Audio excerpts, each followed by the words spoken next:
Una célula vegetal es un tipo de célula eucariota de las que están compuestos con muchos tejidos vegetales. A menudo es descrita con los rasgos de una célula parénquima y de una planta vascular, pero sus características no pueden generarse con el resto de células meristemáticas o adultas de una planta, y menos aún de los muy diversos organismos imprecisamente llamados vegetales. Tienen diversas características como lo son. La célula vegetal inmadura tiene varias vacuolas que a medida que crecen se unen y se convierten en una vacuola grande. Otra de estas sería, tienen una vacuola central que permite el movimiento de las moléculas y almacenan fluidos. Tienen una pared con poros fuera de la membrana celular que dan soporte y permiten la comunicación de las células cercanas. Estas células contienen cloroplastos que permiten realizar la fotosíntesis y que tienen clorofila, lo que da el color verde de las plantas. Las mitocondrias son orgánulos unidos a la membrana y lo hacen con dos membranas diferentes. Estas membranas cumplen el objetivo de la mitocondria, que es esencialmente producir energía. Esa energía es producida por sustancias químicas que siguen distintas vías dentro de la célula. En otras palabras, son convertidas, y ese proceso de conversión produce energía de forma de ATP. Ya en el fosfato es un enlace de alta energía y producen energía para todas las relaciones dentro de la célula. El retículo endoplasmático puede ser liso o rugoso y en general su función es producir proteínas para que el resto de la célula pueda funcionar. El retículo endoplasmático rugoso contiene ribosomas, que son pequeños y redondos orgánulos cuya función es fabricar proteína. El retículo endoplasmático liso, que no tiene ribosomas en él y que produce otras sustancias que necesita la célula. Así que el retículo endoplasmático es un organelo que es realmente un caballo de batalla en la producción de proteínas y sustancias que necesita el resto de la célula. El aparato de Golgi tiene como función modificar, almacenar y exportar proteínas sintetizadas en el retículo endoplasmático a distintas partes del organismo. Las proteínas ingresadas en el aparato de Golgi, que luego son transportadas a lo largo de una serie de cisternas en las cuales las enzimas actúan para modificarlas. En el proceso, las proteínas reciben un fragmento de glúcidos o de lípidos con los cuales se producen las glicoproteínas y glucolípidos y las lipoproteínas. Los ribosomas son una parte de la fábrica de generación de proteínas en la célula.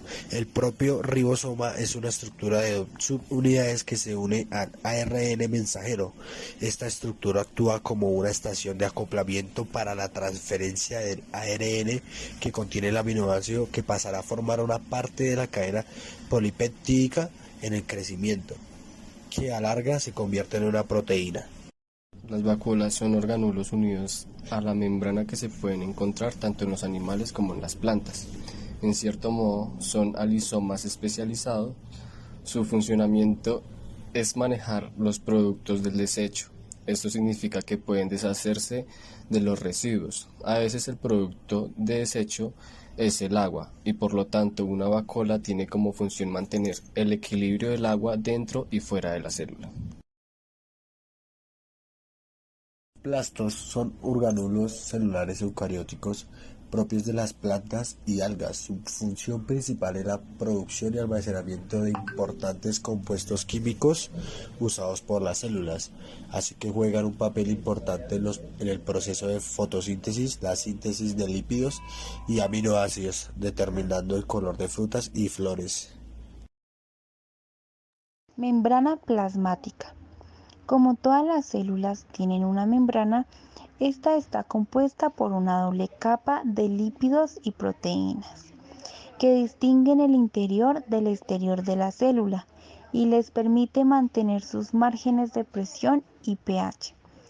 Además, la membrana plasmática regula la entrada y la salida de sustancias entre el interior y el exterior de la célula. Núcleo celular. Como todas las células eucariotas, las células vegetales poseen un núcleo celular bien definido, donde se encuentra el material genético, también conocido como el ADN, organizado en cromosomas. La función principal del núcleo es proteger la integridad del ADN y controlar las actividades celulares, por lo que se dice que constituye el centro de control de la célula. Pared celular. Las células vegetales tienen una estructura rígida que cubre la membrana plasmática, compuesta principalmente de celulosa, cuya función es la de brindar protección, rigidez, sostén y forma a la célula. Se pueden distinguir dos paredes distintas, una primaria y una secundaria, separadas por una estructura llamada laminilla media. La presencia de la pared celular impide el crecimiento como tal de la célula y la obliga a engrosar depositando microfibras de celulosa.